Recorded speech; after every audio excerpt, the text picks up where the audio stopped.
کہ جو ہاتھ سے پاک ہے, جسم و جسمانیت سے پاک ہے, وہ جو ہے ارشاد فرما رہا ہے کہ اے مصطفیٰ, جنہوں نے تیرے ہاتھوں پر بیعت کی ہے انہوں نے تیرے ہاتھوں پر بیعت نہیں کی ہے بلکہ اللہ کے ہاتھوں پر بیعت کی ہے. خدا جسم و جسمانیت سے پاک ہے, لیکن مصطفیٰ کے دست کو دست قدرت کہہ رہا ہے کہ وہ جو ہے ہمارا ہاتھ ہے. تو میرے محترم بزرگوں اور دوستوں, ہم نے ان کے ہاتھوں پر ہاتھ دیا ہے, ان کے ذریعے سے وہاں تک پہنچا ہے, اور ہم جو ہے رسول کی بارگاہ میں پہنچے, اور جب رسول کی بارگاہ میں پہنچ گئے تو ہم خدا تک پہنچ جائیں گے. ہم جو ہے ان سے تعلق رکھتے ہیں, اگر یہ ہمارے ہیں تو سمجھ لیے سب ہمارے ہیں. اور حضور بڑے حافظ صاحب رحمۃ اللہ علیہ نے تو ارشاد فرمایا, کسی نے پوچھا کہ حضور یہ ارشاد فرمائے کہ آپ سے جو بیعت ہیں, آپ سے جو داخل سلسلہ ہے, وہ سب نعرہ تکبیر.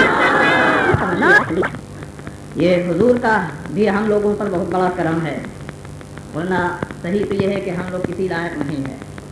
تو میں یہ عرض کر رہا تھا کہ حضور بڑے حافظ صاحب سے کسی نے عرض کیا پوچھا کہ حضور آپ کے مریدوں میں سب متقی اور پرہیزگار نہیں ہیں, سب نمازی نہیں ہیں, سب روزے دار نہیں ہیں, بہت سے ایسے لوگ ہیں کہ جنہوں نے کوئی گناہ بھی کیا ہوگا, تو کیا حضور وہ سب کے سب بغیر کسی سزا کے جو ہے جنت میں چلے جائیں گے؟ تو بڑے حافظ صاحب نے ارشاد فرمایا کہ سنو, اگر وہ سزا پا کر کے جنت میں ہو جائے تو پھر میرے مرید ہونے سے انہیں کیا فائدہ ہوا؟ معلوم یہ ہوا, پتا یہ طرح کہ جتنے ان کے ہاتھوں پر بیعت ہو چکے ہیں وہ سب کے سب جو ہے جنتی ہے, اور سب کے سب جنت میں جائیں گے.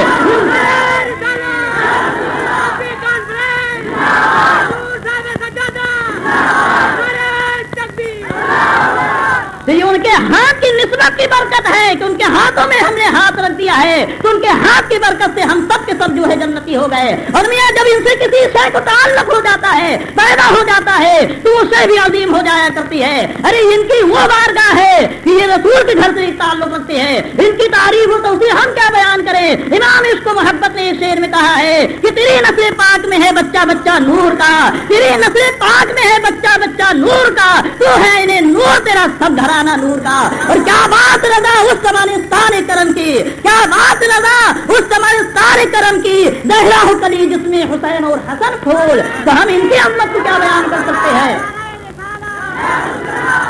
یہ وہ بارگاہ ہے کہ جن سے جب امام عشق و محبت نے شرف بیعت حاصل کیا, جن کی غلامی پر فخر کرتے ہوئے کہا کیسے آقاؤں کا بندہ ہوں رضا, بول والے میرے سرکاروں کے, یہ رسول کے گھرانے سے تعلق رکھتے ہیں. یا ان کی عظمت کو ہم نہیں سمجھ سکتے ہیں, ہمیں اس امام عشق و محبت ہی نے سمجھایا ہے, اور آپ نے ہمیں تعلیم دی ہے کہ جو رسول کے گھرانے سے تعلق رکھتے ہیں ان کی کیسی تعظیم و تکریم کرنا چاہیے, کیسی ان کی عزت و عظمت کرنا چاہیے. امام عشق و محبت جب جو ہے اخیر عمر تھی, پالکی میں چلا کرتے تھے, ایک مرتبہ نامعلوم شخص جو ہے ایک کانڈا دینے کے لیے پالکی والوں کے ساتھ میں آ گیا, اور کچھ ہی دور تک چلا تھا کہ امام اس کو محبت چیخ پڑے, چلا پڑے, ارشاد فرمایا پالکی روک دو, پالکی روک دو. پالکی روک دی جاتی ہے, گھبرائے ہوئے باہر نکل کر آتے ہیں, پریشانی کا عالم میں ارشاد فرماتے ہیں کہ تمہیں تمہارے رسول جد کا واسطہ بتاؤ, تم میں سید کون ہے, تم میں سادات کون ہے. تم جب جو ہے آپ نے قسم دی, ایک پھٹے پرانے لباس میں بال الجھے ہوئے آگے بڑھ کر کے آئے, اور انہوں نے ارشاد فرمایا کہ حضور مزدور سے کام لیا جاتا ہے, ذات پات نہیں پوچھی جاتی ہے, میں اگرچہ اسی گھرانے سے تعلق رکھتا ہوں, اسی بارگاہ سے تعلق رکھتا ہوں, میرے رگوں میں ہاشمی خون ہے, سادہ نبی کا خون ہے, علی کا خون ہے, اس سے تو مجھے انکار نہیں ہے, لیکن مجھے اس گھرانے سے اپنا تعلق بتاتے ہوئے, نسبت بتاتے ہوئے آر محسوس ہوتی ہے, شرم محسوس ہوتی ہے. جب جسے اجام نے مجھے اس حالت میں پہنچا رکھا ہے, مفلسی نے مجھے اس وقت تک اس وقت میں پہنچا رکھا ہے, میں جو ہے اس لائق تو نہیں ہوں, لیکن ہاں میں اسی گھرانے سے تعلق رکھتا ہوں. امام اس کو محبت اپنی دستار اتار کر کے ان کے پیروں کو پکڑ لیتے ہیں, پیروں میں رکھ کر کے ارشاد فرماتے ہیں کہ مجھے معاف کر دو, کہیں ایسا نہ ہو کہ قیامت کے دن میرے آقا, میرے مولا, دو عالم کے مالک و مختار, نبیوں کے تاجدار اس وقت مجھ سے سوال کرنے پوچھ رہے کہ احمد رضا کیا میرے لالوں کا یہ دوش ناظرین اسی لیے تھا کہ تم ان پر سواری کرو,